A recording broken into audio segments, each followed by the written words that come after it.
Ang atin pong subject ngayon is all about dispensation and covenant theology. So yan, tingnan natin yung 4 views ano po. So 4 views on the continuity of Scripture.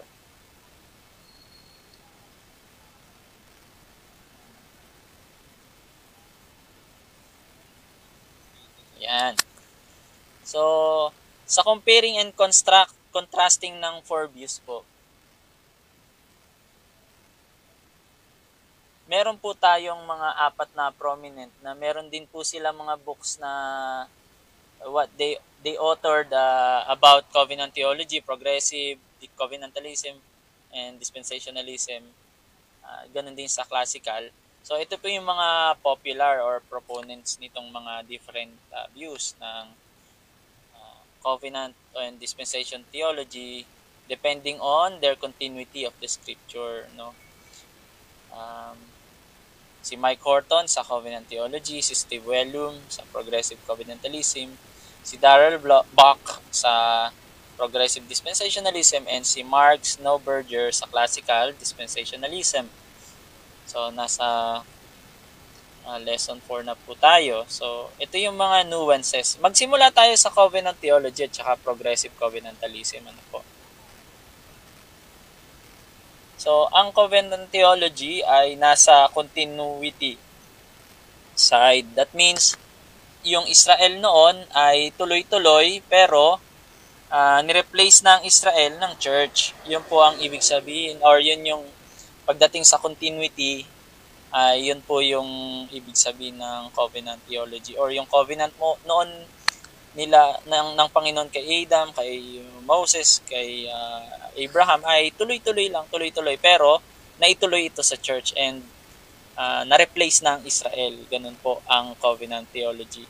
And then dahil po may mga covenantalists which is mainly or karamihan ay mga Calvinist po, ayaw nilang aalis sa pagiging Calvinist nila or baka sabihin na maging Arminian sila dahil pupunta sila sa mga dispensationalist. So meron silang ginawa na progressive covenantalism na pag-aaral or system of interpretation. Kaya yun ang sisilipin natin ngayon. Anong pinagkaiba or yung slight lang na pagkakaiba ng covenant theology sa progressive covenantalism?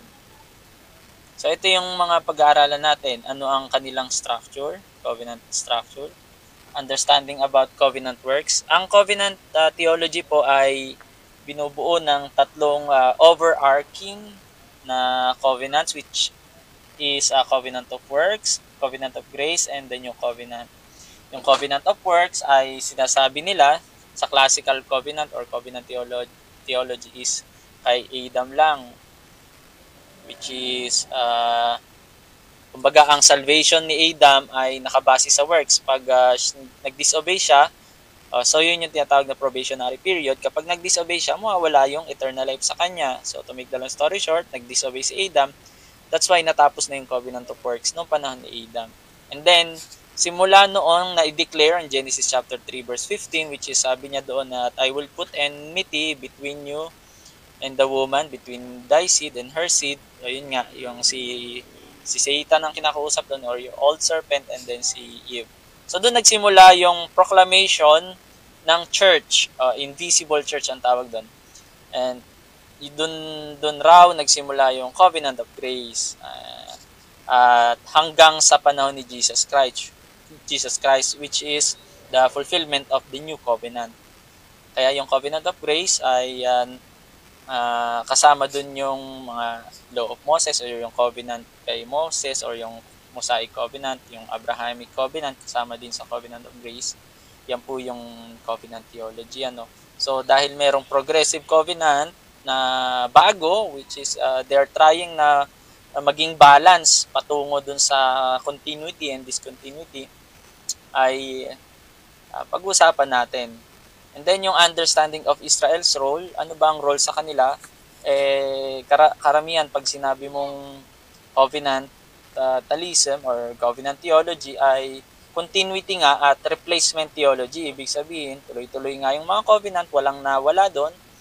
At meron lang na napalitan, which is yung Israel, mga promises sa Israel ay itinuloy na sa magitan ng church, which is we are the new Israel, sabi nila. About the law and the gospel, ano yung pagkakaiba ng covenant theology and progressive covenant sa ecclesiology and eschatology or concerning the last day. So, let's start. Sa covenantal structure po ng covenant theology, typically identifies three overarching covenant. Yun na nga po yung tinukoy ko kanina, which are the covenant of redemption, and it is an eternal agreement within the Trinity for the salvation of the elect, then covenant of works made with Adam and in the garden, and the covenant of grace, which is redemption offered through Christ to all who believes. Yan po. And then yun yung view ng covenant theology. Ano naman yung pinagkaiba niya sa progressive covenantalism? So, ang progressive covenantalism, they emphasize a progressive and unfolding nature of covenants through redemptive history. So, it sees the covenant as building upon each other and ultimately leading to the fulfillment of the new covenant in Christ. Kasi, sinasabi ng covenant theology na yung kay Adam, natapos na kay Adam, and then yung kay Moses, yan, tuloy-tuloy daw yung kanyang law, pero natanggal lang yung tinatawag na ceremonial law. So hanggang ngayon daw, tuloy-tuloy kahit sa New Testament. At finulfill lang daw ni Jesus Christ yung lahat ng ceremonial laws. Kumbaga tinapos na niya yon kasi siya na yung new covenant. Pero yung sa moral law ay tuloy-tuloy pa rin. Dito naman sa progressive covenantalism, sinabi niya na wala na, tapos na yung kay Moses. As in lahat ng law doon tapos na. So, the unfolding nature of covenant throughout redemptive history, it sees the covenant as building upon each other and ultimately leading to the fulfillment of the new covenant in Christ. So, yun po, na-fulfill na lahat. Then, this perspective highlights a continuity and development in the covenant as opposed to strict division between different covenantal eras. Kumbaga yung covenant theology kasi sinasabi dito na may mga division, no? Covenant of works, covenant of redemption, and then covenant of grace. Pero ito naman progressive, para sa kanila ay nakalagay dito is continuity and development. Kumbaga ay pinapatibay lang ng isa yung isa. Yung isang tawag dito, covenant, halimbawa, Mosaic covenant or Abrahamic covenant. Pinapatibay lang ng Abrahamic covenant or ng Mosaic covenant yung past covenant Abrahamic, ganun. So, tuloy natin. So, understanding the covenant of works. Sa mga covenant theologian or CT, sabihin na lang nating CT para hindi mahaba na covenant theology, ganun. And PC, pag sinabing PC, that means progressive covenantalism. Yung progressive sa salitang P. Okay, pag CT, yan yung luma na or mas nauna na covenant theology, and PC, yun yung mas bago or progressive covenantalism. They also acknowledge sa covenant theology, they teach the covenant of works and established between God and Adam in Eden. And it was a legal agreement that required perfect obedience to earn eternal life. Yun nga po yung sinabi ko kanina. And then the disobedience resulted in the curse of death. And the CT view this covenant as binding on all people throughout history. Kumbaga hanggang dumating si Jesus Christ, ay we are all binded ng curse na yon, no? And natanggal lang syempre nung about kay Jesus Christ. Pero sa progressive, ito yung it was not binding on all people throughout history. Hindi lahat. Yun yung sinasabi dyan sa progressive covenantalism. Yun yung pagkakaiba nilang dalawa. No? At yung arrangement for Adam and Eve na Adamic covenant, it was replaced by covenant of grace after the fall. So, actually, parehas lang naman sila na it was replaced. Napalitan yung covenant. Kaya nuances talaga eh. Kumbaga, slight difference lang talaga. As in, napaka-iksi or konti. About sa covenant of grace naman, yung CT teaches that the covenant of grace is an unconditional covenant. So, unconditional, ibig sabihin ay natalakay po natin yan na last week po ba yun na nagturo tayo ng about covenant? theology or last week. Pinag-aralan natin yung bilateral and unilateral. Pag unilateral, that means unconditional. Pag bilateral, dalawa yung may agreement. So, ano po, yun po ay conditional. So, God and His people, ito po, established after the fall. So, CT views this covenant as binding on all people throughout history, from Adam to the present. So, ang kaibahan naman niya kay PC or Progressive Covenant, they also acknowledge Covenant of Grace. No, parehas nga sila. But it differs in its interpretation and they're seeing as evolving over time. So, nag-evolve lang.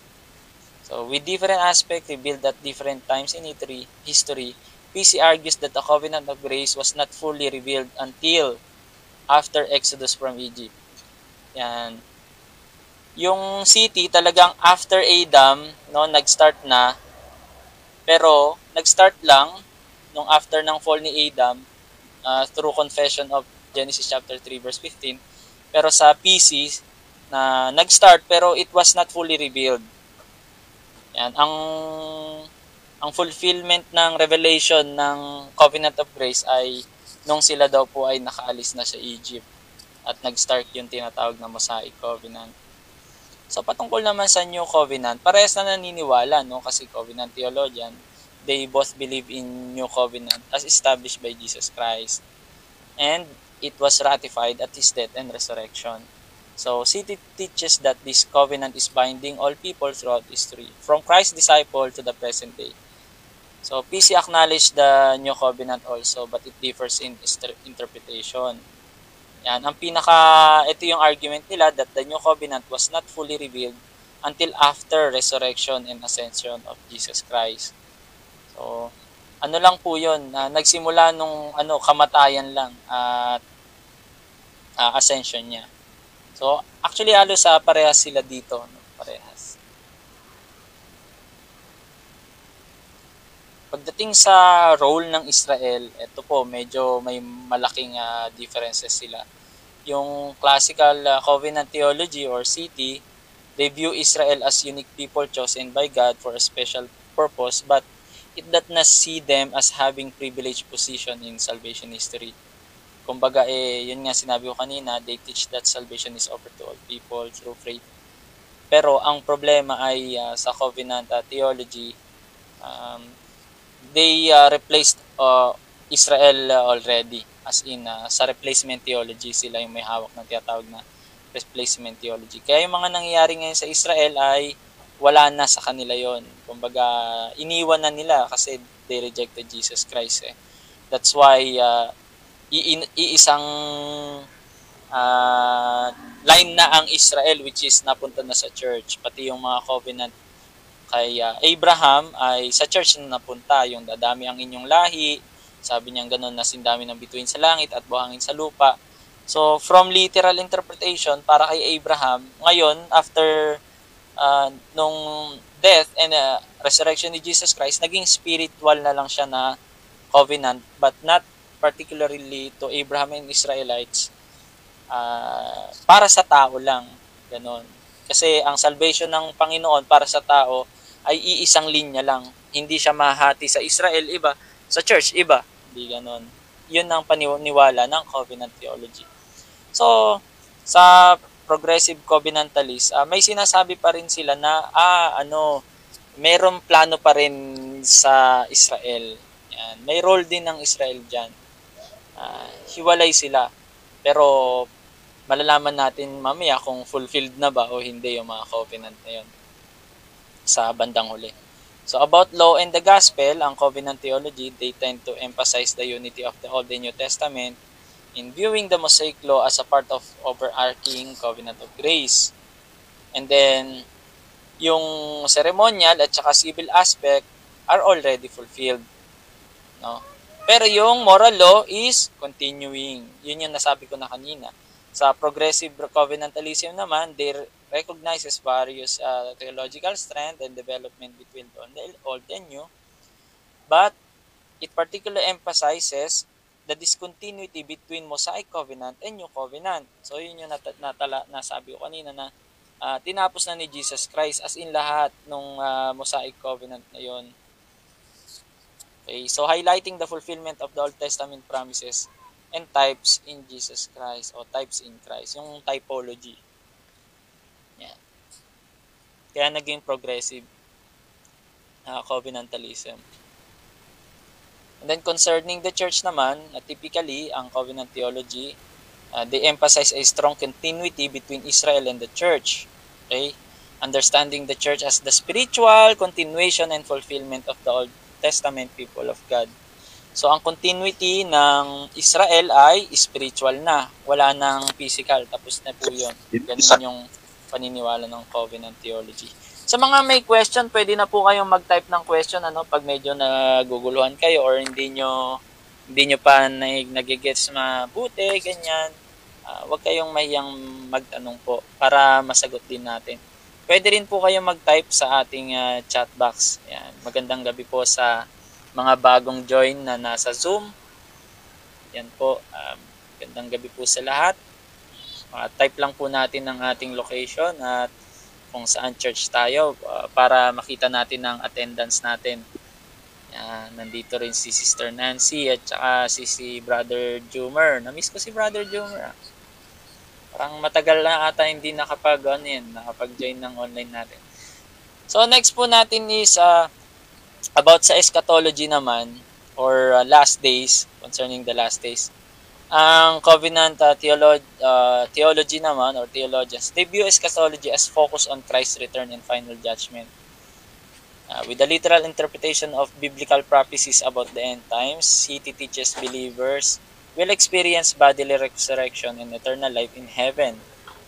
And yung PC naman, they see eschatology as focus on Christ's return and final judgment, but it emphasized that this event will usher in a new era for all creation, not just for believers.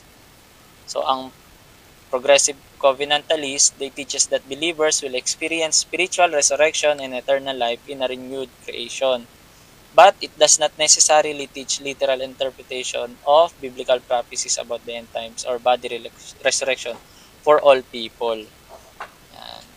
So, hindi daw lahat ng ay magre-resurrect, sabi ng progressive covenantalism. Kasi may nakalagay din po sa sa eschatology natin pag-aaralan 'yon na iba ang resurrection ng Israel, iba rin ng resurrection ng church. 'Yon. Sa mga dispensationalist, magkaiba sila. Yan. Pero sa PC, hindi sila naniniwala na magkaibang magkaibang tawag dito. Magkaibang era or time.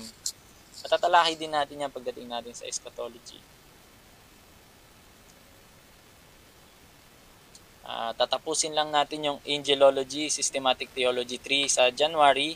And then, siguro lang yun, 3 weeks nating pag-aaralan or 3 sessions. 3 online session lang yung systematic theology 3. It's all about angels and demons in the Bible. Mahalaga rin na matalakay natin yan kasi lalo na ngayon, modern times, may mga iba't ibang paniniwala din about sa angels na yan, sa mga demons na yan. So, strictly what the Bible said about those, kung ano lang yung mga biblical. So, pagkatapos nun, tsaka tayo mag-aaral ng eschatology. So, focus tayo sa covenant theology and progressive covenant. Pagdating naman sa dispensationalism at saka progressive dispensationalism, may mga nuances din sila. Bakit naging yung classical at progressive? Ano naman pagkakaiba niyang dalawang yan? Yan. So, hold on lang kayo, Mas magiging maliwanag ito pag apat na sila. Apat na sila ang paghihilerahin natin mamaya.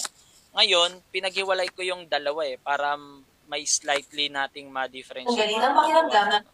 Under ng covenant, yung dalawang may kinalaman dyan, which is covenant theology or classical covenant theology and progressive covenant theology. And then itong Sa Sir dispensationalism Gordon naman, Kenneth Ross, classical or lang na traditional, tsaka LBJ, yung parang advanced napekos-mekos ang player ng Phoenix dispensationalism. Suns. D'Angelo Russell, Ayan. 3-pointer to start the game. Para sa Phoenix, Kevin Durant, Ito yung baseline four jumper. views Inabot naman ang na Symphony ito yung Brothers history ang ng mga dispensationalism pala. Sorry, hindi yan.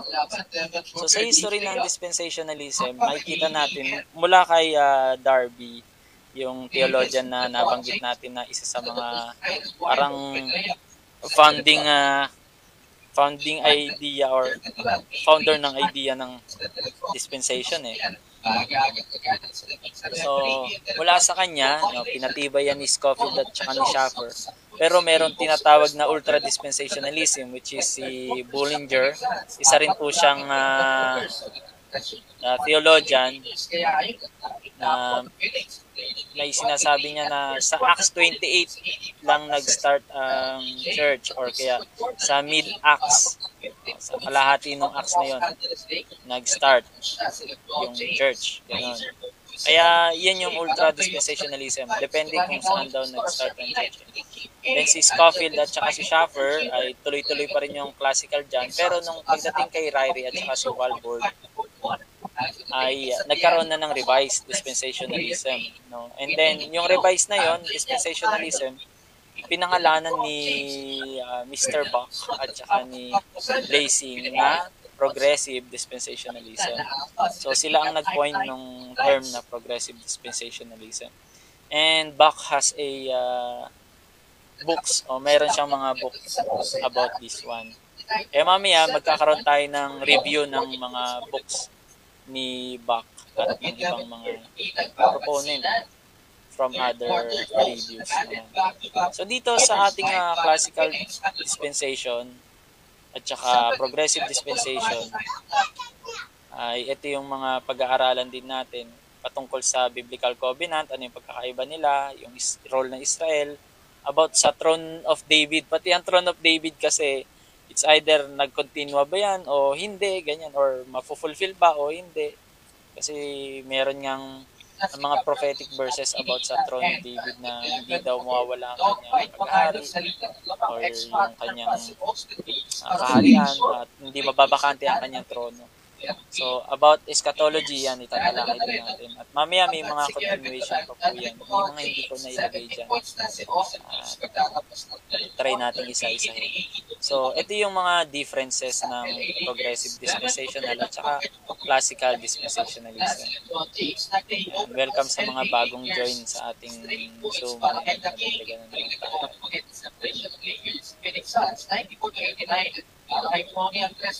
Ay, ano po, meron pong tawag dito,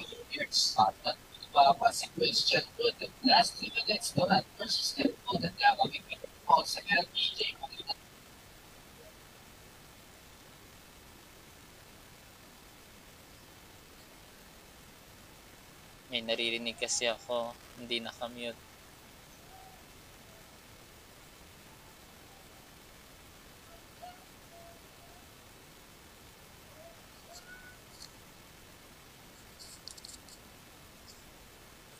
Ayusin ko lang po ito .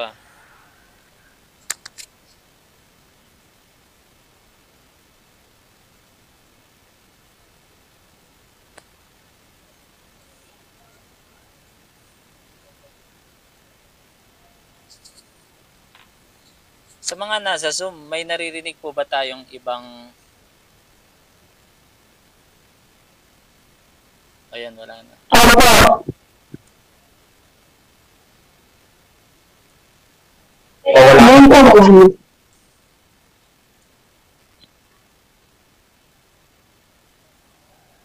Okay, nawala na rin siguro, ano.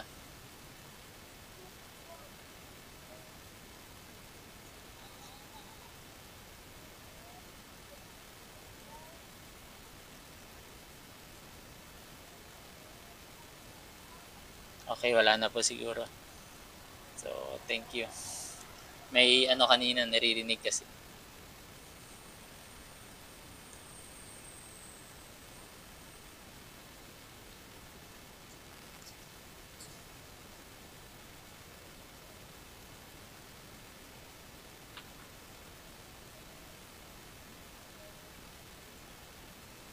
Okay na po ba?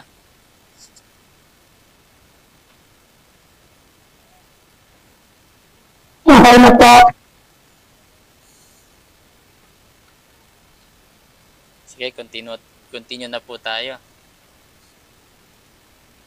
So, pasensya po sa interruptions. Sa biblical covenants po ng classical dispensation and progressive dispensation, ito yung slight nilang pagkakaiba. So, sa classical dispensation, they teach God has revealed Himself and plans through a series of distinct dispensation. Parehas naman sila nitong classical at saka progressive about that. But, with its own set of law and requirements. So, CD view the biblical covenant as separate and distinct, with each covenant replacing the previous one. So, yung replace, kumbaga, pagkatapos na ng Adamic, tapos na yon, and then Mosaic, pagkatapos ng Mosaic, hindi naging maayos yung kanilang covenant, may retribution or judgment, tapos na yon, may bago na namang covenant or dispense or laws, ganyan, di ba? So, iba't ibang era na tinatawag. So, sa dispensationalism naman na progressive, they actually acknowledge biblical covenants din, but it differs in interpretation. PD or progressive dispensationalism see this covenant as evolving over time, kaya nga may salitang progressive So, with different aspect revealed at different time in history. They argue that the covenants are not separate and distinct, but rather interconnected and building upon each other. So, parang si classical din, ganun, no? They are building upon each other. So, yung sa Israel's role naman, ang classical dispensationalism or traditional dispensationalism, they view Israel as unique, no? People chosen by God. So, parehas lang ng ng progressive dispensationalism. Parehas lang din sila. So, regardless of kung sinong background or something, so dispensationalism teaches salvation is offered to all people. So, parehas lang din ito. Walang nuance about Israel's role. Pero mamaya may slight difference tayong ito tatalakay. Dito sa nakuha kong differentiation dito sa part na ito ay walang gaanong makikita. So sa Throne of David naman, ito medyo may malaking pagkakaiba na sila.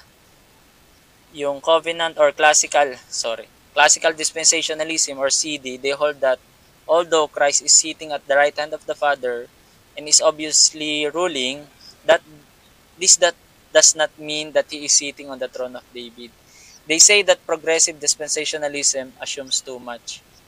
Bakit? Kasi ang progressive dispensationalism, ang paniniwala nila that Christ is right now at present time sitting on the David's throne or on David's throne and already ruling. So progressive dispensationalists do not deny literal 1,000-year kingdom that Christ will rule over. Hindi naman nila sinasabi na hindi darating si Jesus Christ na maghahari ng 1,000 years. Kasi yun yung trademark ng dispensationalism actually. Pero may mga pumasok rin ng progressive dispensationalist na na post-millennial at saka amillennialist na progressive pa rin. Naniniwala sila sa dispensation pero inalis nila yung 1,000 years. Pero mas marami pa rin yung naniniwala sa 1,000 years.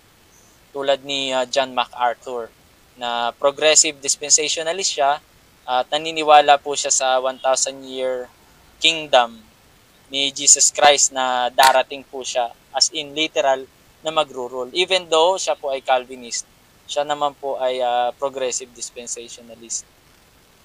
So, ito yung tinatawag na already but not yet. Na pag nakarinig ka ng already but not yet, kadalasan dyan ay mga progressive dispensationalist. This is pertaining, ito po ay tumutukoy sa kingdom ni Jesus Christ. That Jesus Christ is already king, spiritual king yon, as spiritual king. But not yet king kasi hindi pa siya dumarating as literal or physical reigning on his revelation na tinatawag sa second coming. 'Di ba? Twofold 'yon sa mga dispensationalist na pre-tribulationalist, yung coming niya. Ibig sabihin ng twofold, yung first fold is a rapture, which is His coming for the church, and yung second fold is yung tinatawag na revelation, His coming for the Israel. Ang mga covenantalist, hindi naniniwala sa twofold-twofold. Pag sinabi mong second coming, ikalawa lang, tapos na, yun na yun. Second lang, hindi second at saka another second, or pag may another second kasi para sa kanila, third coming na ang tawag doon. 'Di ba po? Kaya yun yung confusion ng mga covenantalist against dito sa dispensationalism. So hindi nila tanggap yung first fold, second fold na yun. Walang fold sa kanila. At karamihan sa kanila kasi post-millennialist. So, ang mga central Bible text naman dyan is Psalms chapter 132 verse 11, Psalms 110 verse 1 to 4, Acts chapter 2 verse 30, and Acts chapter 19 verse 22. So, try nating bumasa ng isa, no? Psalms chapter 132 verse 11. Ito po ang sabi doon.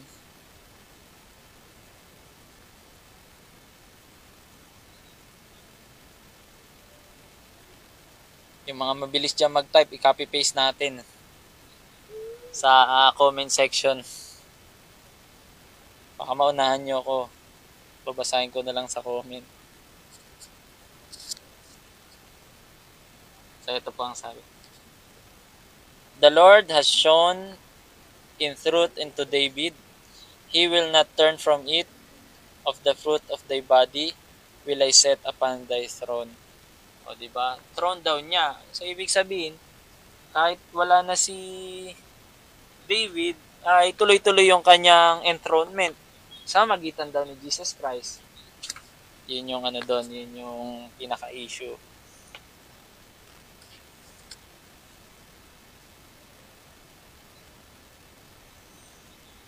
So, understanding of eschatology. Pagdating naman sa eschatological view, ang ang classical dispensationalist or traditional dispensationalist, they view eschatology as focus on Christ's return and final judgment. Ayan.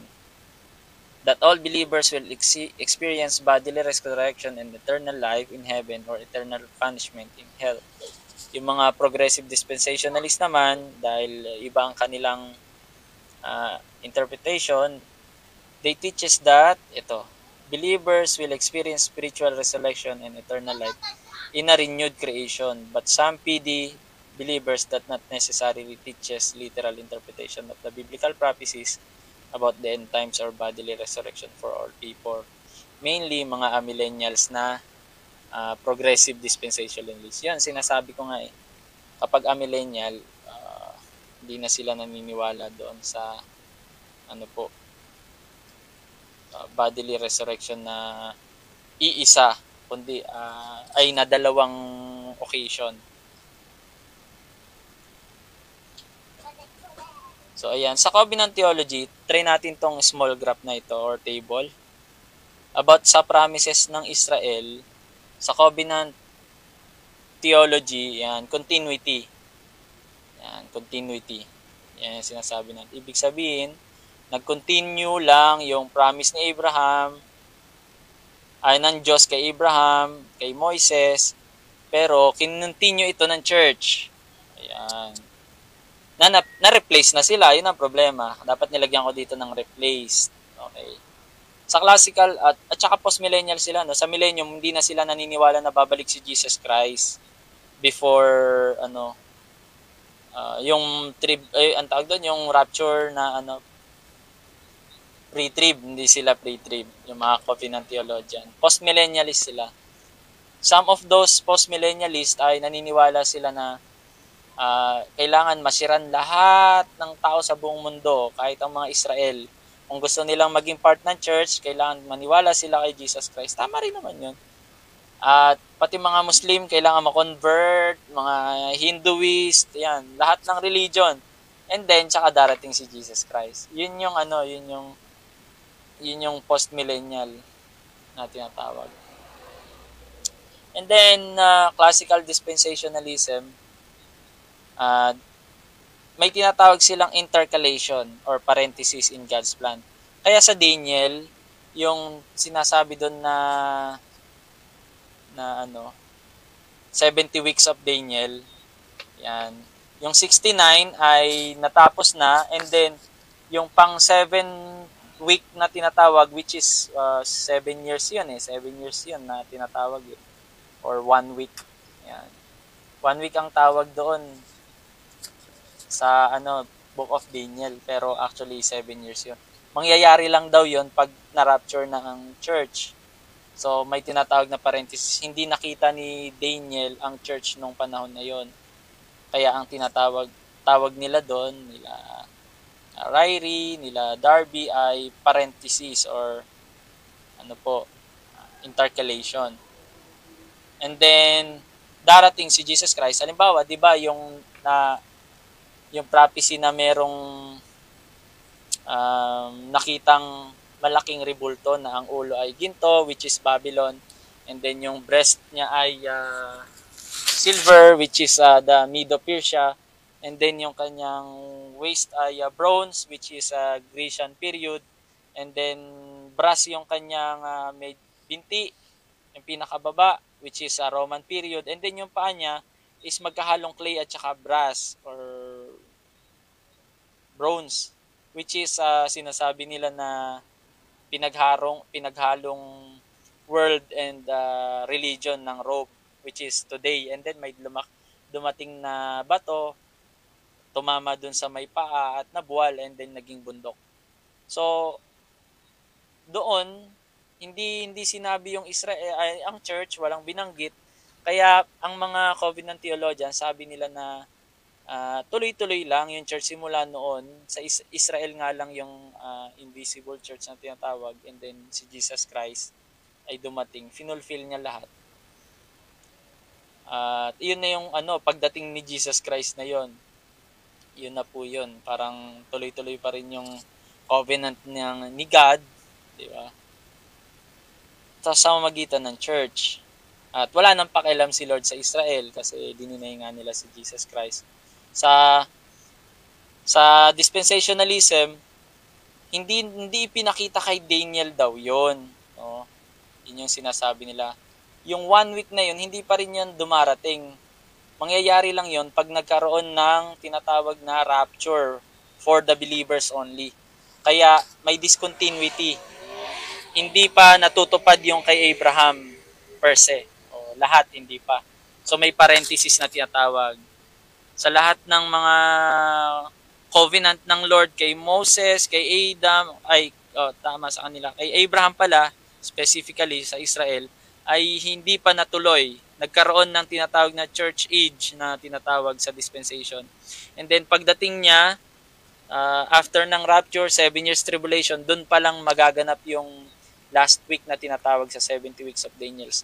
Sa hindi pa nakakaalam ng 70 weeks, papaliwanag natin yan sa eschatology. Hopefully, yung teacher natin ay bihasa sa ganitong pag-aaral or pagtuturo para matalakay din natin yung tinutukoy ko na 70 weeks. Sa mga nagkaroon na interest, try nyo mag-advance study 70 weeks of Daniel and different rapture, yung tinatawag na pre-trib, mid-trib, at saka post-trib. Actually, I have studied not only 3 view about tribulation or rapture. I already learned na merong 7 kinds ng concerning sa tribulation and rapture. 7 na po sila.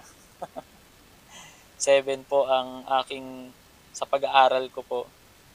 Iba't ibang view. Yan yung napag-aralan ko, iba-iba. So sa mga masteral, yan, pag medyo mababang pag-aaral, 3 lang, 4, ganyan. Pero ngayon 7 na sila.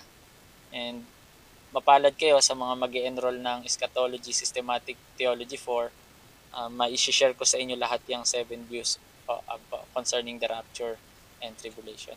So, pagdating ni Jesus Christ, ang tinatawag na premillennial or may tinatawag na rapture muna, and then tsaka darating si Jesus Christ, doon pa lang magkakaroon ng continuation.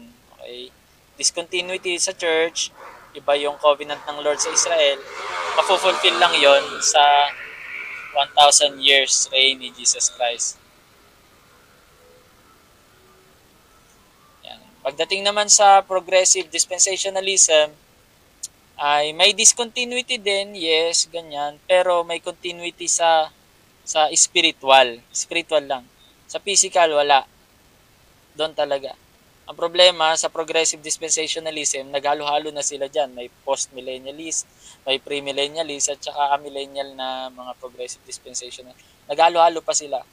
Baka itong mga progressive dispensationalism sa loob ng 15 years or maybe 20 years from now, baka magkaroon na naman ng factions and other yung tinatawag na distinctive nila para mas makilala natin kung sino yung post-pre at saka millennial na dispensationalist. Sa ngayon, wala pang nagko-coin ng name sa kanila. In unison lang na progressive dispensationalist ang tawag sa kanila.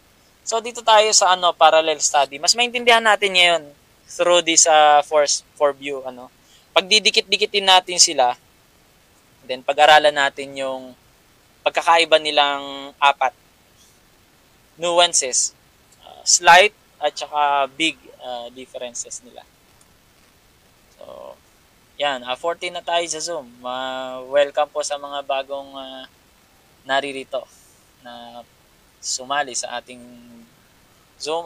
Pakishare ang atin pong video sa mga nanonood po sa ating live streaming. Yan. Welcome po sa inyo. Sister Jenaline. Yan, nakasubaybay na rin po sila. Si Pastora Celeste. Yan yung mga estudyante nating masisipag talagang manood at sumabaybay. Bagamat magkaiba po ang araw dito sa Pilipinas at dyan po sa inyong bansa. Si Brother Jericho, Sister Jenaline, nandyan na rin po. From Israel po ata siya. Brother Nico from Italy. Sa mga bagong watcher and viewer natin, atin pong i-comment ang atin pong location. Maraming salamat po. So, ito ang parallel study natin ng 4View. Inom lang po ako, hindi ako nakakuha ng tubig. Water break saglit. So, be ready po. Kung may question kayo agad, i-type nyo na ngayon and babalikan natin mamaya. So, wait lang po.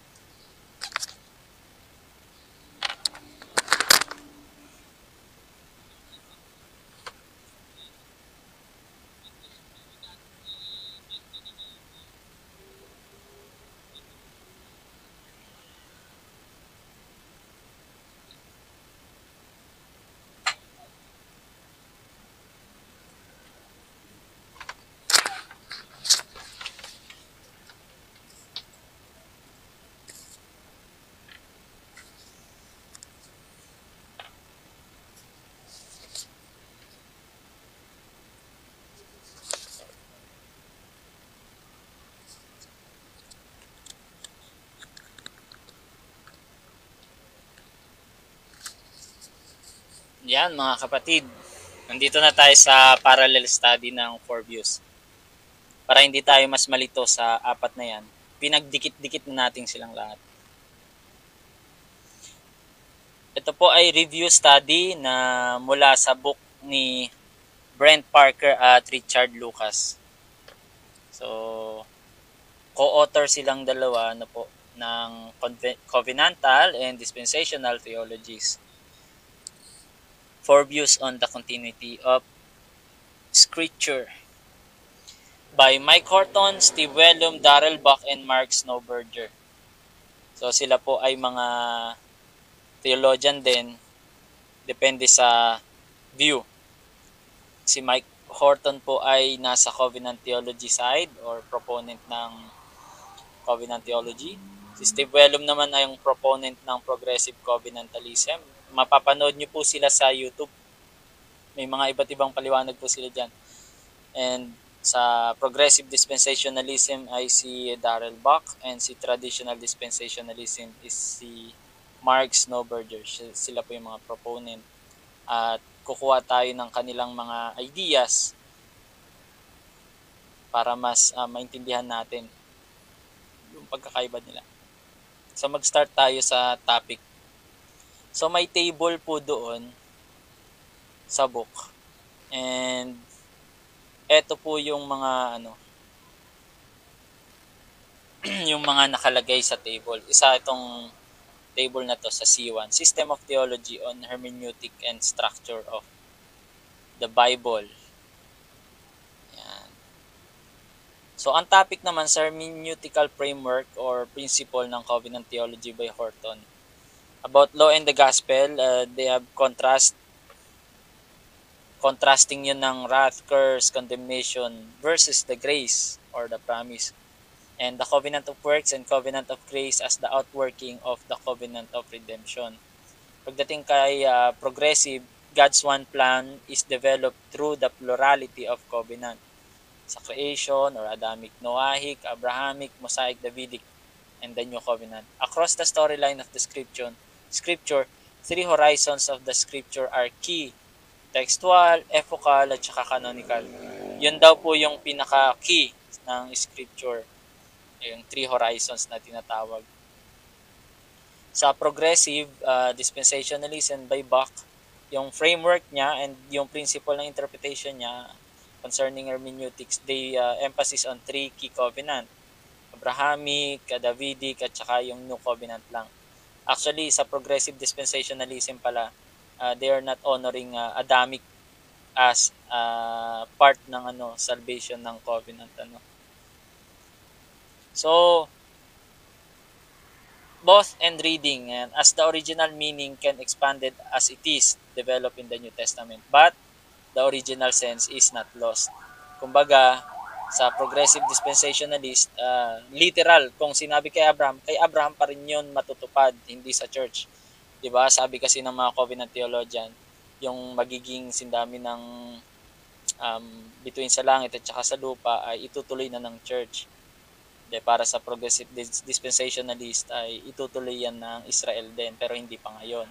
Pagdating niya sa paghahari niya ng 1,000 years. At dahil hindi naniniwala ng 1,000 years ang covenant theologian, ay inalis nila yon. Kaya sinasabi nila na church na nag-continue. So sa traditional dispensationalism naman, dispensations and arrangement with emphasis on the covenant to and for Israel. So parehas pala yung ng progressive. And then, originally, hermeneutic strict sila, intentionality with binding authority to the author's intention. Ayun. Kung ano yung sinulat doon, yung intention yan, para dyan talaga. Pag para sa Israel lang.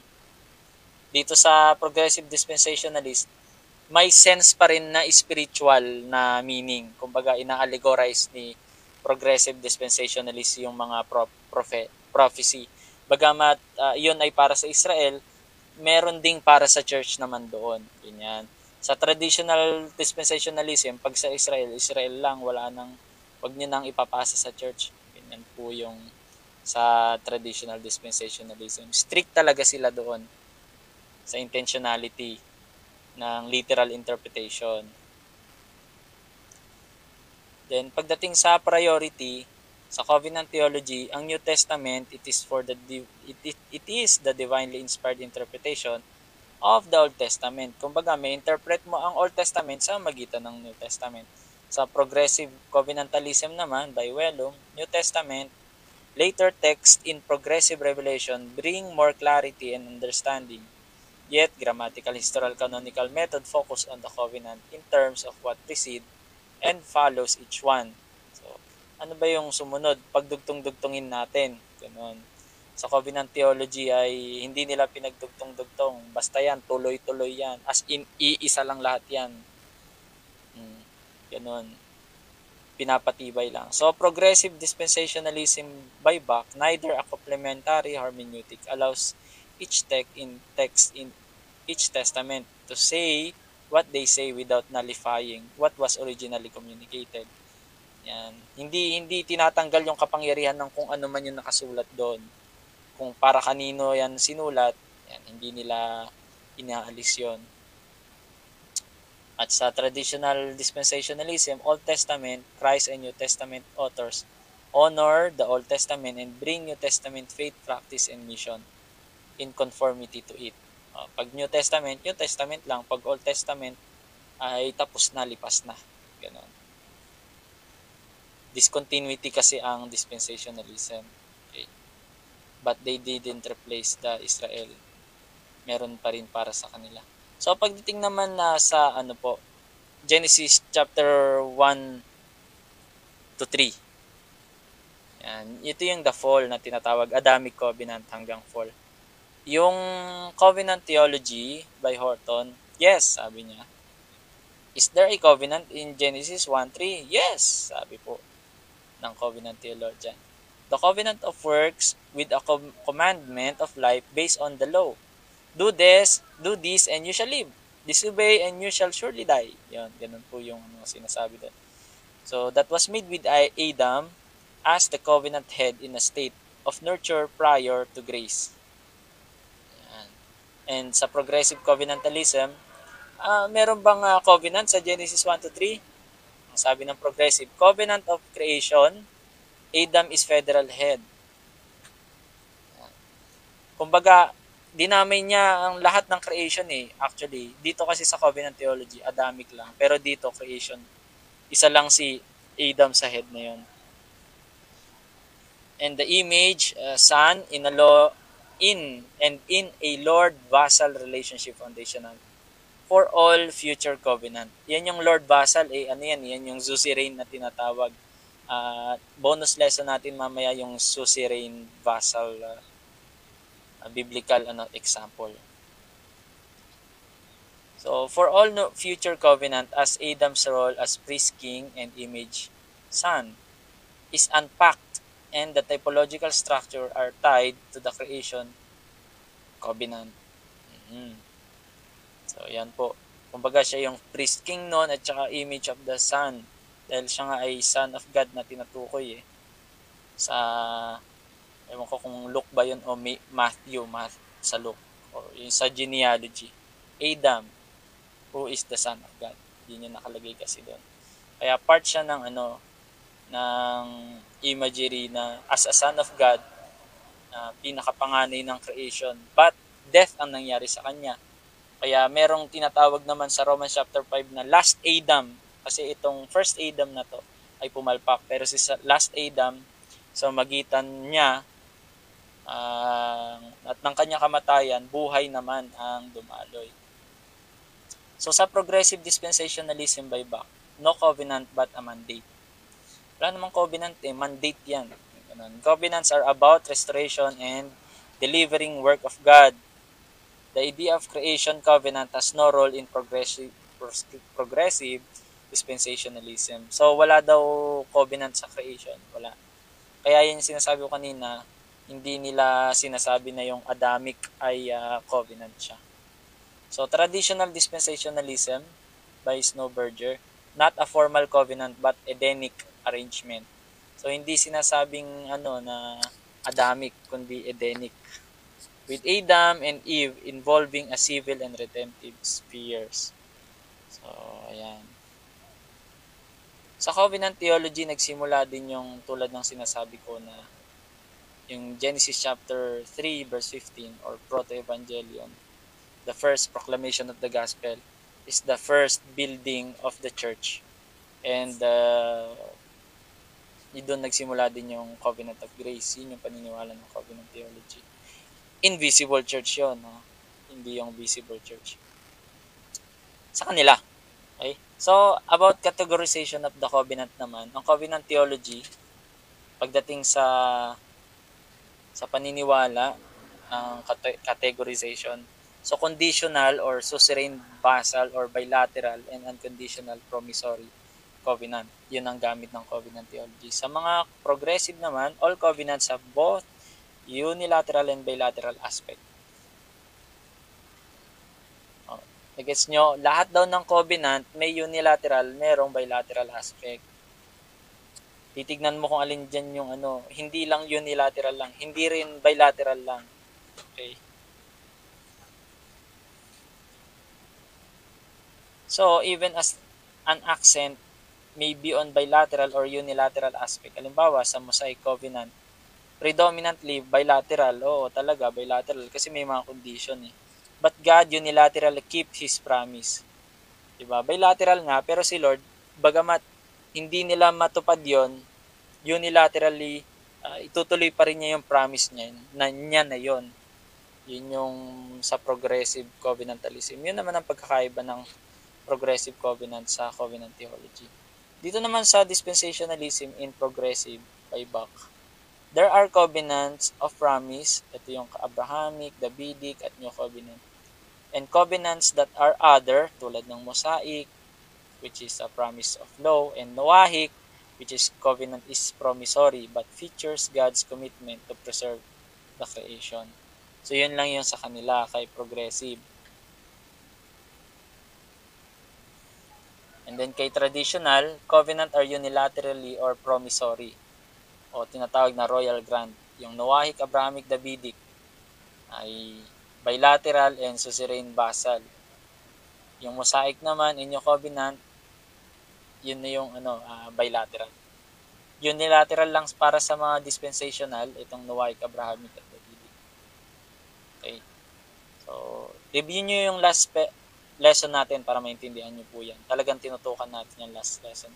Note, God's expectation are communicated through arrangement that may or may not be governed by covenant. Okay. So, yung mga arrangement naman na hindi daw na-govern ng covenant.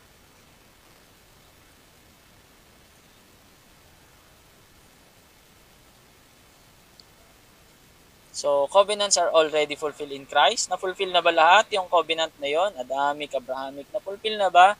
Sabi ni Covenant Theology, lahat. Wala nang hindi na-fulfill. Lahat na-fulfill na sa Old Testament. Pagdating naman sa progressive covenantalism, sabi ni Wello, all covenant, even as creation and Noahic structure, continue in this age. Pati yung yung Noahic, pati creation, are fulfilled in Christ and in the New Testament. Okay. Fulfilled na ni Kristo, but it continues. Yung progressive dispensationalism naman, covenant of promise, tulad ng Abrahamic, Davidic at saka New Covenant, have initial realization in Christ.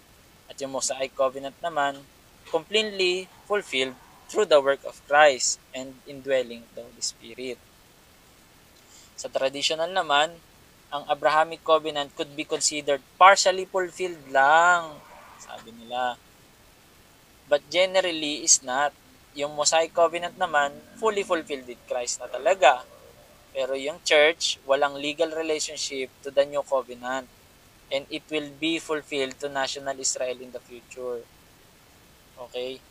So, kung ano man yung New Covenant ng Diyos sa mga Israelita, hindi church ang magtutuloy niyan. Maitutuloy lang yan pagdating ni Kristo para sa Israel, yung second fold of the second coming. Ano pa ba ang ipupulpil na covenant? Wala na, sabi ni Covenant Theology. Si Progressive Theology din, wala na, tapos na lahat, ipupulpil na yung covenant, fulfilled na lahat. Sabi naman ni Progressive, the covenant promise to Israel remain. Meron pa para sa Israel, especially sa Abrahamic covenant. At marirealize natin yan sa future. Kay traditional dispensational naman, the Abrahamic, Mosaic, the Davidic, at saka yung covenant are distinctly Israelite. And the terms must be fulfilled by ethnic Israel. Yung fulfillment, except the Mosaic covenant, will occur in the future along the eternal benefit to national Israel. So yan, halos lahat yan may fulfill pagdating ni Jesus Christ sa kanilang line. Kaya nga sinasabi nila, hindi pa daw nakaupo si Jesus Christ sa throne ni David. Pagbalik ni Jesus Christ, tsaka lang siya upo sa templo doon sa Jerusalem. Kay progressive, ito nga yung sinasabi nila, slight difference nila. Nakaupo na si Jesus Christ sa throne of David. Spiritually, he's already king. Niya. Okay? King na siya in the throne of David. Kasi yun yung nakalagay sa Bible hindi daw mababakante Kaya hanggang ngayon, simula noon hanggang ngayon, tuloy-tuloy pa rin yung line ng enthronement ni Jesus Christ in the throne of David kahit nasa langit pa siya. Ang tawag nila doon, spiritual na na paghahari ni Jesus Christ. So dito kasi sa traditional dispensationalism ay hindi mo pwedeng tawaging King of Kings si Jesus Christ ngayon dahil hindi pa siya naghahari. Pagdating pa lang niya, Lord of Lords na ba siya? Hindi. Pagdating pa lang niya, tsaka siya magiging Lord of Lords. Kaya mayroon akong nakilalang traditional dispensationalism na strict. Ayaw niya na may makitang King of Kings and Lord of Lords sa loob ng church. Kasi hindi pa siya King of Kings and Lord of Lords. Pagdating pa lang niya yun. Yan, sa mga baka may kilala kayong ganon. Ako po may kilalang ganon. And then pagdating naman sa relationship sa Israel, ito na. Mas maintindihan natin dito kasi magkakatabi na sila. In the systems of theology on various ecclesiological and eschatological issue na tayo, hindi ko nabanggit kanina. Okay. So, pagdating naman sa Israel-Church relationship, sabi ng Covenant Theology, the Church is the Israel of God. Tayo na yung Israel, sabi niya. Ano ba sabi sa Galatians chapter 6 verse 16? Copy-paste po nga natin sa ating unahan nyo ko. Mag-open tayo ng Bible. Galatians 6:16.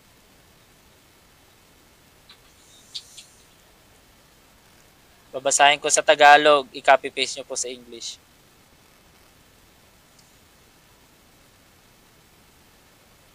Ito po ang sabi. Manatili nawa ang kapayapaan at habag ng Diyos sa lahat ng namumuhay ayon sa tuntuning ito at sa buong bayan ng Diyos. So, tayo na daw yung bayan ng Diyos. Di ba? Ano ba sa English?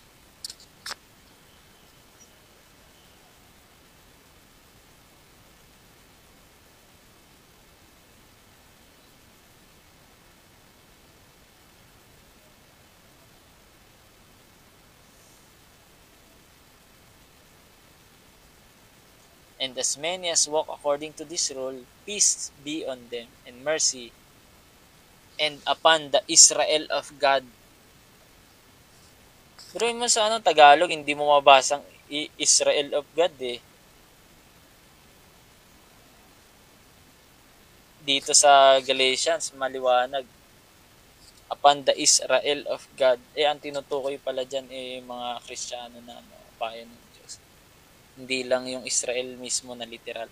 Kasi yan yung verse 15, mas maintindihan natin, sabi, for in Christ Jesus, neither circumcision avail anything or uncircumcision, but a new creature. And as many as walk according to the rule, diba, part na tayo ng bayan ng Diyos. Kaya sinasabi naman ng Covenant Theology, may point naman sila dyan the descendant of Abraham are those who believe, and so the true Israel are the people of Christ. Israel is not superseded, as Romans chapter 9 verse 11 holds, out of hope of a future salvation of Jews. It is the nation of Israel that is a parenthesis. The church from Eden onward are those in the body whose the head is Christ. Kaya replacement theology sila. Napalitan na, wala na.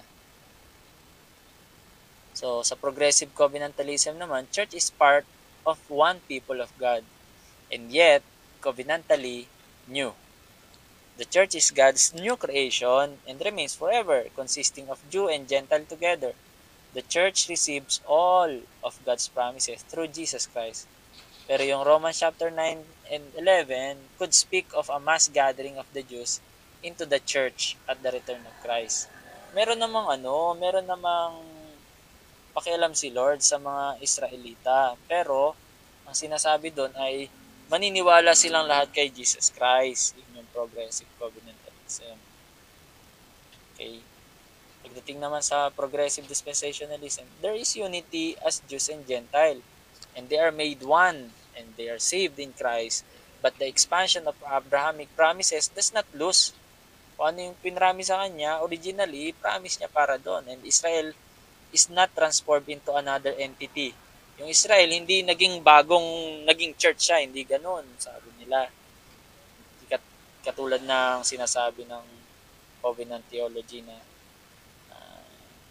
instead na i-spiritualize nila ang Israel ay naging literal na yung Israel ay naging church.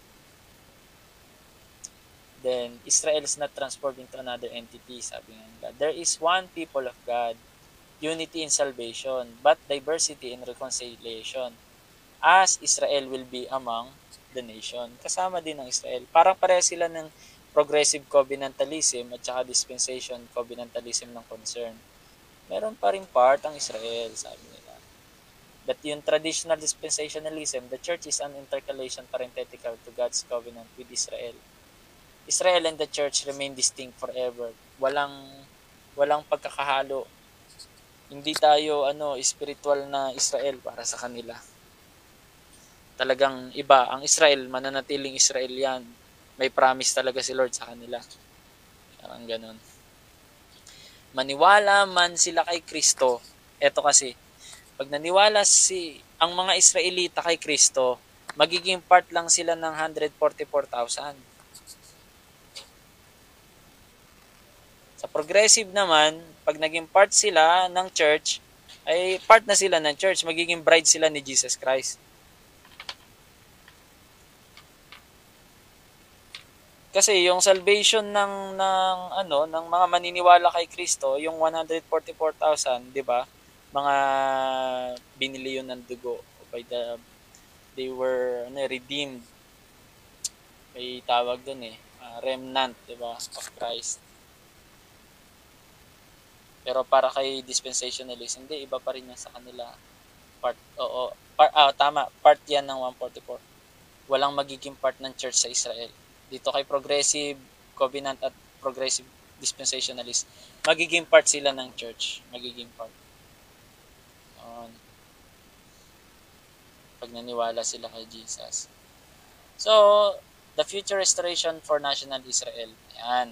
Diba merong mga promises si Lord sa prophecy at promises si Lord sa Israel. Kahit dumating na si Jesus Christ, mangyayari pa ba yun o hindi? So, sabi ni Covenant Theology, ay hindi na. For example, sabi ni James, citation, ang sinite ni James ay sa Amos chapter 9 verse 15. Basahin natin. Ano ba ang sabi na Amos chapter 9 verse 15? Yan. Sabi dito, and I will plant them upon their land, and they shall no more be pulled up out of their land which I have given them, said the Lord.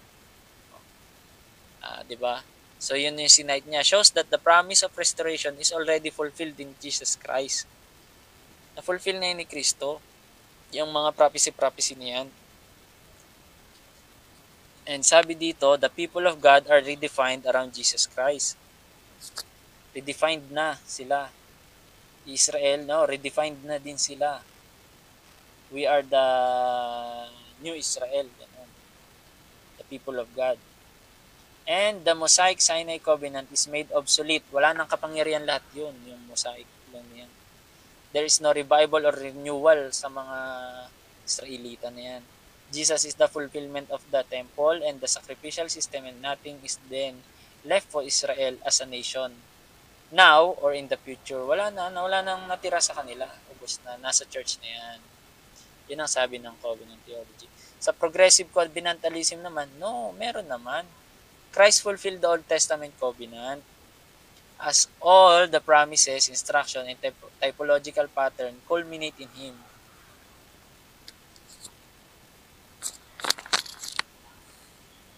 Medyo humina yung signal ko. Wait lang.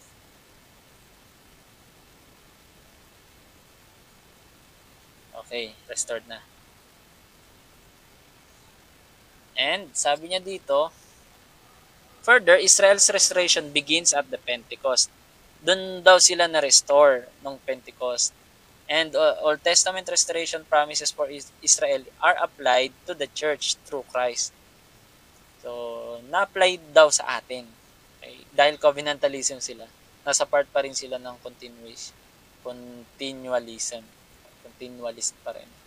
Si progressive dispensationalism, mayroon bang future national Israel? Sa kanilang pareho, wala na. Kay progressive naman, hindi meron. The national hope of Israel remains and will occur in the future. Kay progressive, sabi niya, na-fulfill na nung panahon ng Pentecost na yung Israel. Yung mga preterist na tinatawag at saka yung mga 70 AD church, yan, na covenantalism din sila, type ng progressive. Ganyan po ang hold nila. Yung malayang Pilipino na band, yung kanilang pastor, yan po, mga 70 AD po yan. Or preterist na tinatawag. Na-fulfill na lahat ng prophecy, pati Matthew chapter 24 at saka mga Revelation. Tapos na lahat yun. Yung para sa kanila. Kaya no sila lahat. Sa progressive dispensationalism kay Bach, ay meron bang restoration sa Israel? Ang sagot, pag progressive dispensationalist ka, merong future restoration, sabi nila. And the national hope of Israel remain, nananatili pa rin at umaasa pa rin sila hanggang ngayon, di ba? Literally, hanggang ngayon naman talaga umaasa pa rin sila. Kaya nakikipaglaban pa rin sila sa lupa, yun yung huling labanan. Pero ang tingin ng mga covenant theologian doon, ay wala na, political na lang yan, ang tawag dyan, Zionism. May pinaglalaban sila, political na lang, hindi na spiritual yun. Maniwala na lang sila kay Jesus Christ, para ganyan. Dahil hindi na, yung iniintay nila kasi na Messiah, dumating na noon pa. Pero, hindi pa rin sila naniwala. So, pagdating dito po, sa progressive dispensationalist, sabi nila, ang role, the hope of Israel will remain and will occur in the future through the new heavens and new earth. The role of national territorial Israel is promised and is complementary to the blessing extended to all who believe in Christ. Okay? So, yung kanya pong lahat ng nakay Kristo, may extend yung promise sa kanila, papunta rin sa atin. National Israel will live in a shalom with the nation in the new creation. Kasi yun yung promise ni Yahweh sa national Israel, yung tinatawag na shalom. Sa Old Testament, ang shalom ay whole package salvation. Kumbaga sa Greek naman, ang tawag doon ay zodzo, yung life na eternal, at full package yung life na yun, salvation, prosperity, abundance, yan. All aspect yon yung zodzo. So sa traditional dispensationalist, parehas sila, syempre dispensational. Yes, may future restoration sa church, sabi nila. When all the Gentiles enter, God returns His attention to Israel. Yan. Kapag tayo ay na-rapture na, mapupunta na ang atensyon ng Diyos sa Israel, and returning after the tribulation and thus fulfilling the Abrahamic and New Covenant with the mass conversion of every Israelite. Doon lang sila mako-convert, mass conversion. And they will remain distinct from the nations in the eternal state. Okay. Iba pa rin kapag sinabi nating new heaven and new earth, Revelation chapter 21 and 22, meron pa rin silang sariling estado. Kay progressive at saka covenantalism at saka covenant theology, sa new heaven, new earth, ay wala nang Israel, iisa na lang lahat, church nang tawag. So pagdating sa promised land, yan yung pinag-aawayan ngayon yung sa promised land, di ba? Yun yung binigay kay Abraham, yung tinatawag na promised land. Yan yung tinatawag na Philistine noon sa mapa, na pinagtatalunan kung Philistine ba talaga yan o Israel.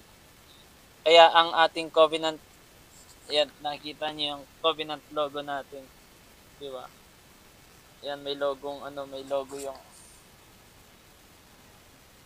may logo siya ng Israel flag. Kasi malaking part ng Israel dito Kung naging tayo na yung hold ng Israel ba o may pakialam pa rin si Lord sa nation ng Israel at sa promised land na pinaglalaban nila. Sabi ni Covenant Theology, no, the promise was fulfilled. Tapos na, when God brought Israel in the land, and the Mosaic Sinai Covenant took over for the nation, of Israel to remain in the land, and Israel land point and lead to God's worldwide family, inheriting the whole earth through Christ. Sa progressive covenantalism naman, no! Wala nang promised land na ano. In the context of Genesis, the land points back to creation and an expansion beyond the promised land to include the whole earth. So, the land is typological na ngayon, kumbaga allegorical na finulfill ni Jesus Christ. Kumbaga yan, already inaugurated on the new creation and finally in the consummated new heaven and new earth. So, ang promised land na lang, matutupad yan sa consummation na tinatawag, which is the new heaven and new earth. Sa progressive dispensationalist naman, yes. Yung promised land na yan. Sabi niya dito, if the New Testament add or arguments the original promise of land, the language of the original Testament still stand. Kung ano yung sinabi sa Old Testament, mananatili yan na matutupad. Sa traditional dispensational, yes din sila. Abrahamic Covenant, hindi pa yan na-fulfill. Hintayin natin yung occupation ng Israel sa promised land. At nangyari nga yun. Diba? And until now, pinaglalaban nila. So, last na ito, Israel and the promised land. Ito yung isa ay circumcision and baptism.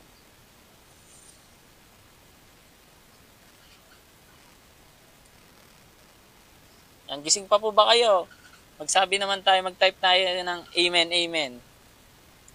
Kung nandyan pa yung interest nyong makinig.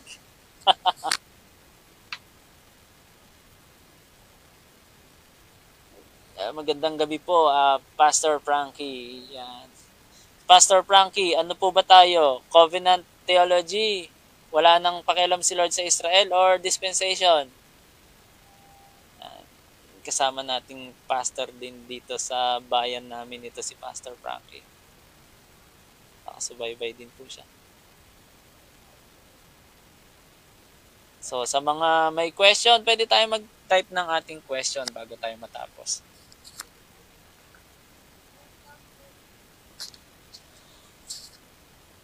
Mind break. Isip-isip tayo ng question natin.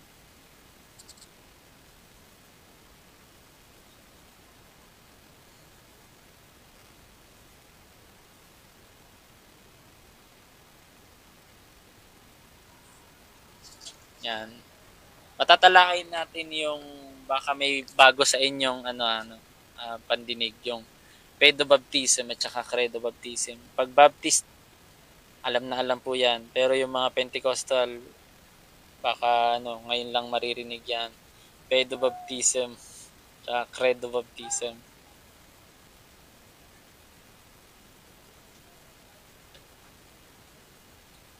So, pedobaptism. Ang ibig sabihin ng pedobaptism po ay mula sa word na pedo, bata or infant.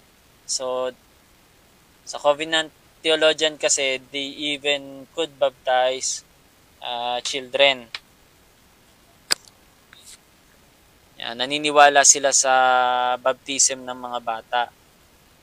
Okay. Sa progressive covenantalism naman, credo baptism, yun lang pwedeng i-baptize ay yung mga magpo-profess lang o ng kanilang faith kay Jesus Christ when they are at a certain age na kaya na nilang may tinatawag na age of accountability. So magkaiba yung pedobaptist, mga baptist na nagbabaptize ng infant, and credo baptist which they baptize only those who are confessing or professing their faith in Christ. So, sa pedobaptism, yan kadalasan ng covenant theology na classical. So, ang covenant kay Abraham ay they continue with respect to the promises of worldwide family and inheritance in Christ. So, yan, dyan naging mahalaga para sa kanila yung pedobaptist kasi family nga eh. Kumbaga, dahil si John Calvin ay malapit pa rin sa construction, bagamat reformed sila, ay pagdating sa baptism ng infant na namana sa Catholic Church, ay still naniniwala sila sa pagbaptize ng mga bata. I think pati ata mga Lutheran, pedobaptist sila. And yung dati na kinaaniban namin na Yemele, which is Yemili, Iglesia Independiente, Iglesia Evangelica Metodista in las Islas Pilipinas, na nagkaroon ng breakaway, naging IRM. Yung IRM, they are not already pedobaptist, or ewan ko kung pedobaptist pa rin sila kasi ang baby ay binubuhusan pa rin ng tubig sa ulo. So binabaptize yung magitan ng pagbuhos ng tubig sa ulo. Bagamat hindi naman lubog, they just sprinkle their head with water. Yan. So, ganun po. And the circumcision was a sign and seal of Abraham's faith, and baptism welcomes recipient into the covenant of grace. Yan. So the covenant promises are to believers and their children, as the household text in the New Testament indicate. So the warning passages of Hebrews show that members of the visible church can turn away. Yung mga member ng visible church, pwede daw maalis din yan kasi hindi mo ma-recognize kung talagang daw sila, Kristiyano o hindi. Sa progressive covenantalism naman, Credo Baptist, the arrival of Christ in the new covenant bring changes to the structure and nature of the people of God, such that all in the new covenant community receive the spirit and forgiveness of sin. And all know God, savingly unlike other Old Testament Israel. The church by nature consists of those circumcised in the heart and in faith union with Christ. Kumbaga, yung circumcision ay circumcision of the heart na. Yun naman ang nakalagay kasi sa Bible, di ba? Circumcision of the heart. Sa progressive dispensationalism, baptism is distinct from the practice of circumcision. Magkaiba yan. Sa progressive kasi tsaka covenant, parang may relation sila yung kung paano yung covenant kay Abraham ng para makita na sila ay part ng church, kailangan ay magpatuli sa Tagalog or circumcise, ay gayon din naman na fulfill na yung ceremonial na yung natuli, pero pinalitan na ng baptism. Yun yung continuation ng circumcision, which is baptism. Yun yung paniniwala ng covenant theologian and progressive theologian. Ito namang progressive dispensationalist, hindi, iba yon. Iba ang baptism, iba ang circumcision. Huwag niyong pagdugtungin. Ang meron lang sa ating circumcision, circumcision of the heart, hindi yung literal na continuation ng circumcision ng laman or flesh. So spiritual na siya at magkaiba pa rin. Sa traditional dispensationalism, so baptism is restricted in the New Testament to regenerate believers only. Kapag believer ka, kayo lang bautismuhan. So ganun sa dispensationalism. So yan, maraming salamat po at nawa ay may natutunan tayo sa dispensation and covenant. Okay. At purihin ng Panginoon. Kung may tanong po kayo, pwede po kayo magtanong. Ang oras ay 9:02. Yan, naka 1.5 hour po tayo na lecture.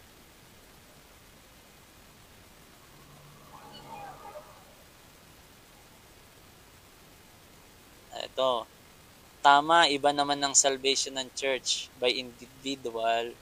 Itong sabi ni Brother Inri. By individual yung salvation o yung Israel, their salvation by national. Okay. Tama naman po. Another po yung theocracy. Medyo nawawala ang signal. Hindi ko po napansin kanina, Brother Carlos. Okay na po, nawala yung ingay. So may ingay nga talaga kanina. I'm so sorry na. Disturbing po yung ingay. Hindi ko alam kung hanggang saan yung nagumpisa yung ingay. Kasi hindi ko isinuot itong yung aking headset. Kasi delay. Nalilito ako minsan pag sinusuot ko yung headset ko. Delay ko naririnig yung salita ko. Parang medyo nadidistract ako pag ganun. Kaya inuubad ko. So ayan, before we construct our questions, ay ipaliwanag kong konti yung tinatawag na suzerain vassal or vassal. Ano ba yung suzerain vassal na yan? Kasi sa Covenant, pinag-aaralan talaga yung tinatawag na suzerain vassal. Kahit sa worldview or kahit ng mga panahon na yun, sa history, pinag-aralan din natin yung suzerain vassal na yun. At sa Bible, meron din ganyan. So what is suzerain vassal? Suzerain vassal covenant, vassal covenant was a common form of agreement. Agreement kasi siya. Mainly in ancient or Near East, including the time period of the Old Testament. This type of covenant was a political and social agreement between a more powerful party, ang tawag doon ay suzerain, and a lesser party, ang tawag naman doon ay vassal. Okay? Yung suzerain, more powerful, yung vassal, yun yung lesser powerful. So the suzerain would offer protection and resource to the vassal in exchange for loyalty, tribute, and military support. Parang example niyan si Solomon, 'di ba?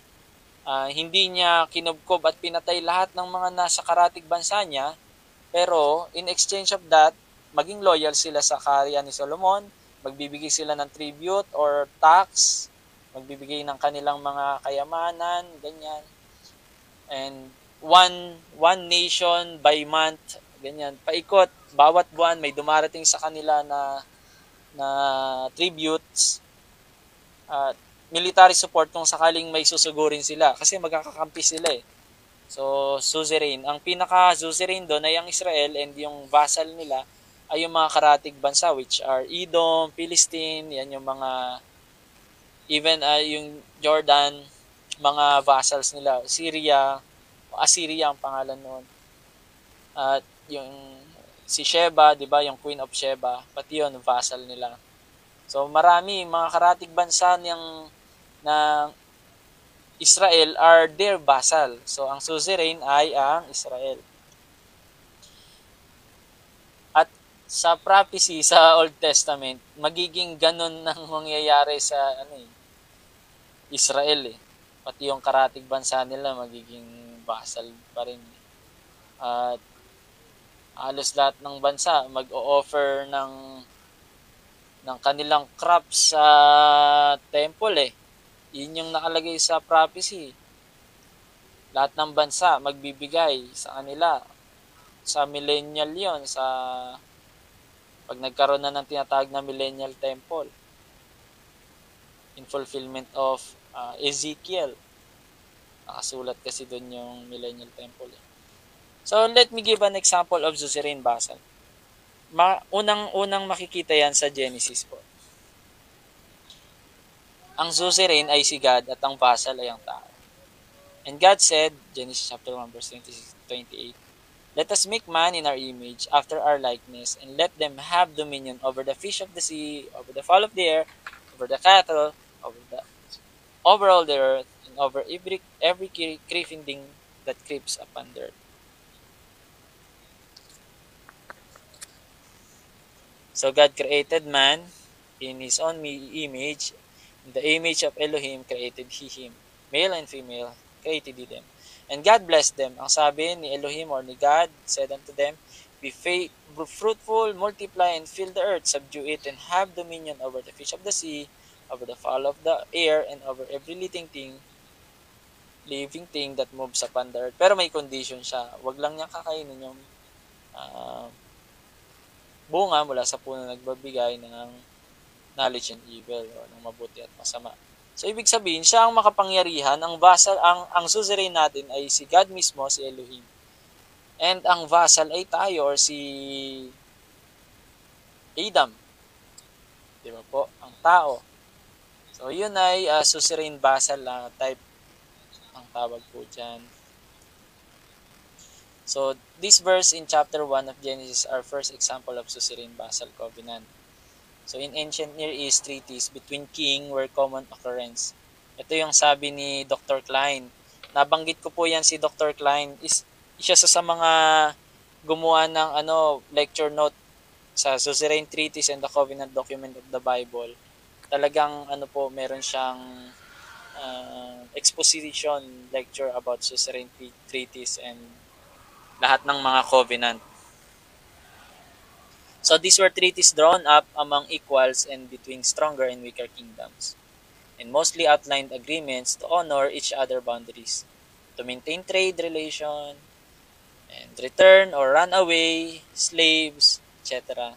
So these treaties are preserved in the Mari tablet and in the Amarna text, sabi yan ni Dr. Klein. So nakita nila yan sa mga old na mga texts, sa mga tablets, ibig sabihin sa mga inscription na mga clay tablets, ganun, or stone tablet. May tinatawag na hieroglyph doon, mga nakaukit na mga teksto na tumutukoy sa mga agreement ng runaway na slave para sa kanilang amo. So ganun po. So in the Bible, one of the best example of suzerain vassal is found also in Deuteronomy. Ito po sa Deuteronomy 7, 6-11. Yun yung I will be your God and you shall be my people. Where God established a covenant with the people of Israel after bringing them out of Egypt. This covenant is often referred to as Sinaitic covenant or Mosaic covenant. So the entire book of Deuteronomy can be seen as suzerain vassal treaty, outlining the terms of the covenant between God and Israelite. One clear passage that illustrates this suzerain vassal nature of covenant is Deuteronomy 7, 6-11. So in this passage, God asserts His sovereignty as a suzerain. Magkaiba po yung sovereign at saka suzerain, ha? Bagamat ang suzerain ay pwede yung sovereign pero not total. So emphasizing his role in delivering the Israelites from slavery in Egypt and choosing them as his treasured possession. Yun yung nakalagay, "Ye shall be my treasured possession," sabi dyan sa Deuteronomy.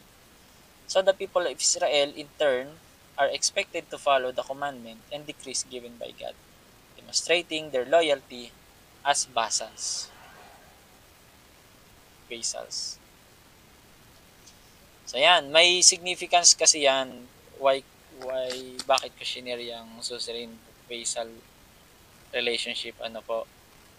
So the theological significance of this covenant for today believers lies in understanding the nature of God's covenant. Tuwing may promise si Lord, kailangan meron talagang pagsunod ng tao. Hanggang ngayon, di ba po? With God's covenant relationship with these people. Through the covenant established in the Old Testament, we see that God's faithfulness to His people and their responsibility to obey and remain loyal to Him. So yun yung talagang tinitingnan ni Lord eh. So this covenant also point to the grace and the love of God, kasi nakita natin every covenant, makikita mo talaga yung grace ni Lord. No, hindi totally pinuksa eh.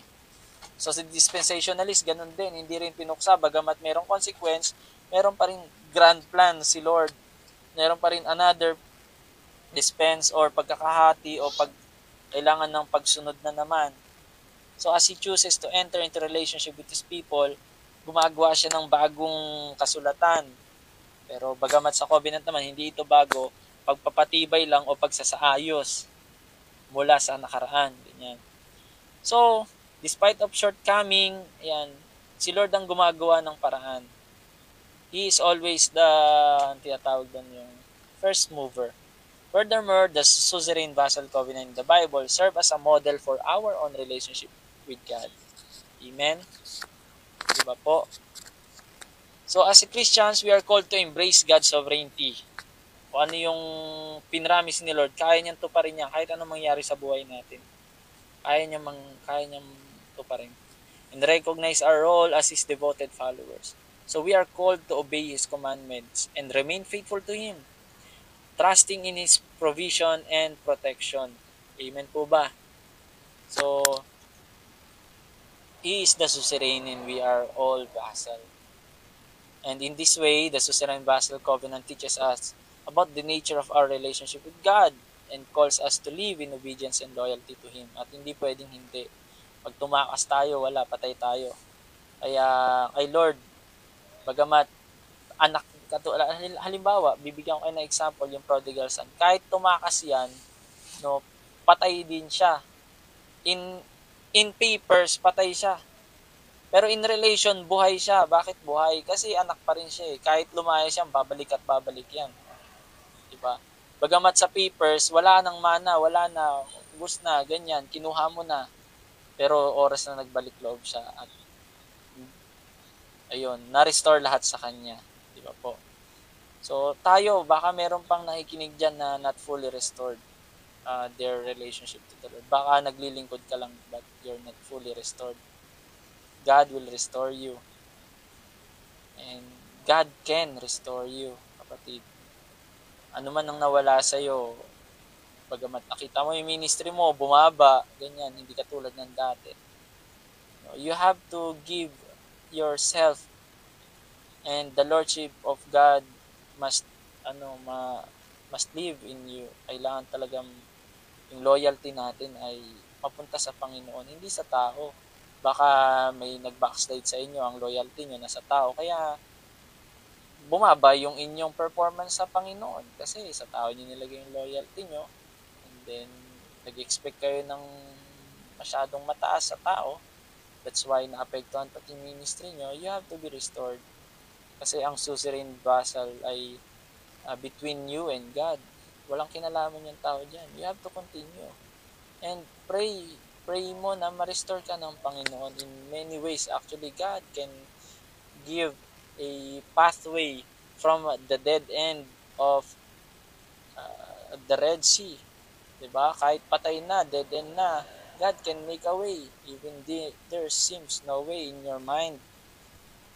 So overall, the suzerain vassal covenant in the Bible provides a framework for understanding the nature of God's relationship with His people and serve as a theological foundation for our faith and obedience today. Kaya importante mga kapatid na mas ma-appreciate mo si Lord. Ang promises niya na binibigay sa'yo, na hinohold mo, pinangahawakan mong promise, tignan mo kung may mga condition dyan. Kahit gaano ka-active sa church, kung hindi mo masunod yung mga condition ng Panginoon, bagamat God's love and grace is unconditional, pero yung obedience is not unconditional, you should have to obey. Nasa sa'yo yon. Synergistic yan. Ibig sabihin sa works ay may part tayo, hindi pwedeng wala. At yun nga yung obedience na tinutukoy, loyalty. Kaya kung hindi naging loyal yung mga nasasakupan ni Solomon, they will suffer. That's why many Christians are still suffer because they're not loyal to God. Maybe they are just loyal to man or to their leader na kahit mali na yung kanilang tinuturo ay still you're there. You will never prosper if you're not, alam mo na yung totoo but you're not disconnecting to your sa kinaaniban mo na alam mo namang hindi healthy yung kanilang tinuturo. You have to decide. I'm not encouraging you na umalis na diyan sa pero mag-isip-isip din tayo minsan. Baka ngayon habang nag-aaral tayo ng ganito ay nakikita niyo na parang may mali ata. So I'm encouraging you na sige, be loyal to that but be more loyal to God. So mag-ask tayo ng leading and guidance sa Panginoon. And God can provide, God could provide, and God will provide. No. So ito, may assignment tayo. So give a practical application sample to your ministry of what you have learned today. Anong natutunan mo ngayon at ano ang application niyan? Kasi nasa part yan ng objective natin eh. Diba? Affective, ibig sabihin sa heart. Cognitive, sa mind. And yung volitional is yung paggawa or do. As a competent challenge. So may application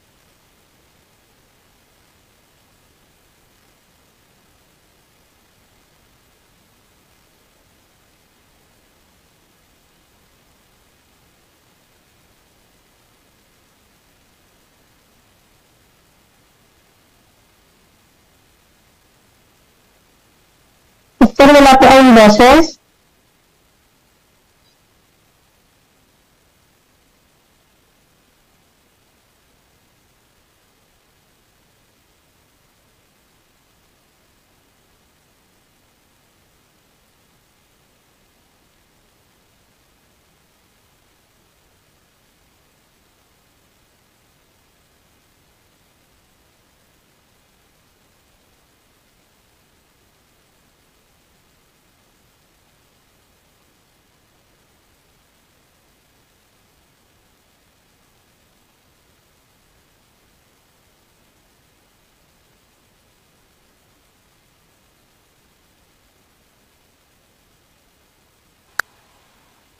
Nawala yung audio natin.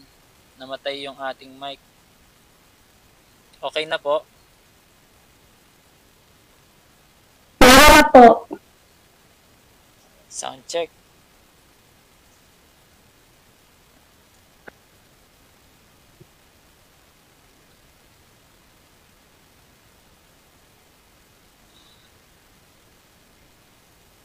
Okay.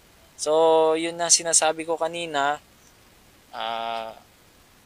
Ang ating volitional objective application, dahil meron nga tayong tatlong objective na tinutukoy, yung affective, which is patungkol to sa heart, kung paano maapektuhan yung ating desire, emotion ng ating pinag-aaralan, at ganoon din sa cognitive, sa isip naman.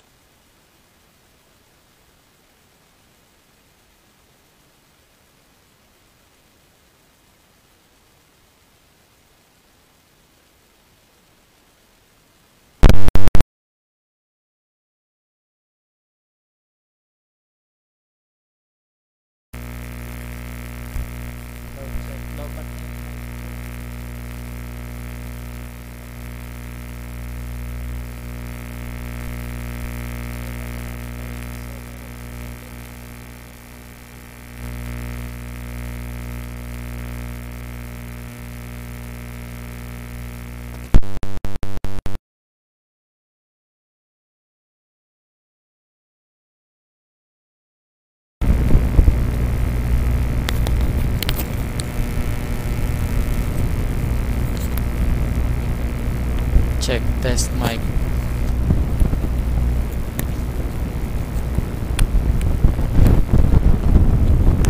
Medyo maingay itong ano ko. Mic. Nilobal po kasi yung mic.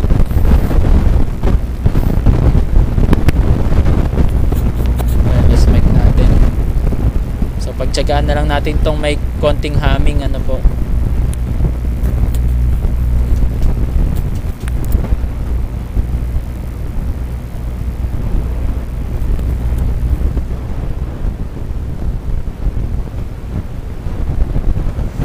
Naririnig po ba ako?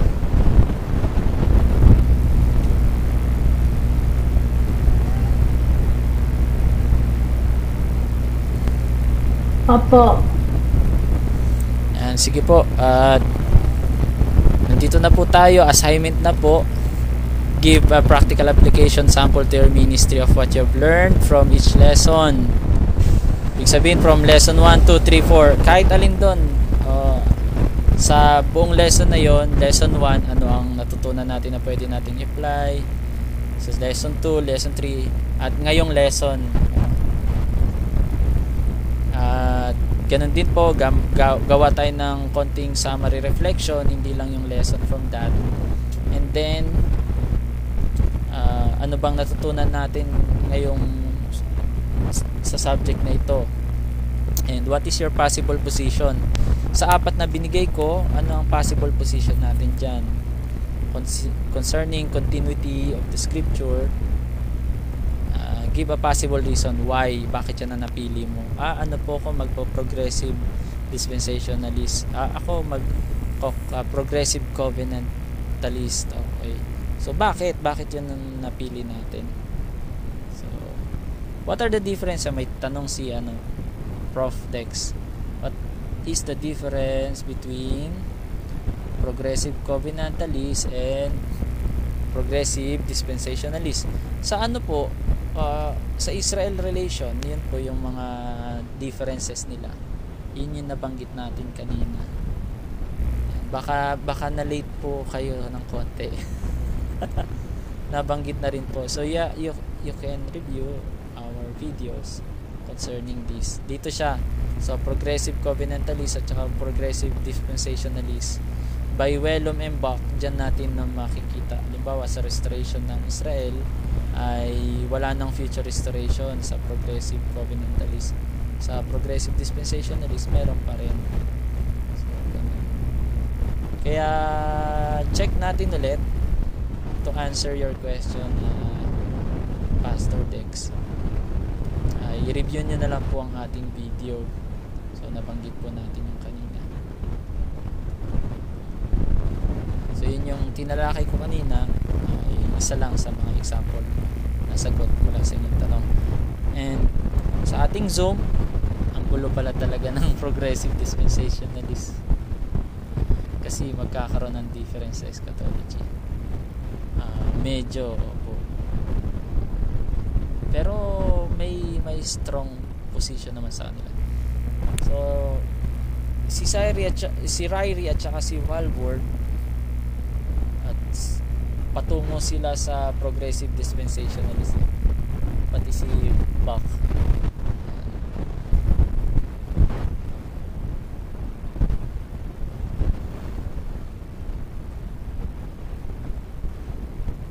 Pili tayo, no? Yan ang assignment natin. 3 lang naman ang hinihingi ko sa inyo. Yan na rin yung ating final.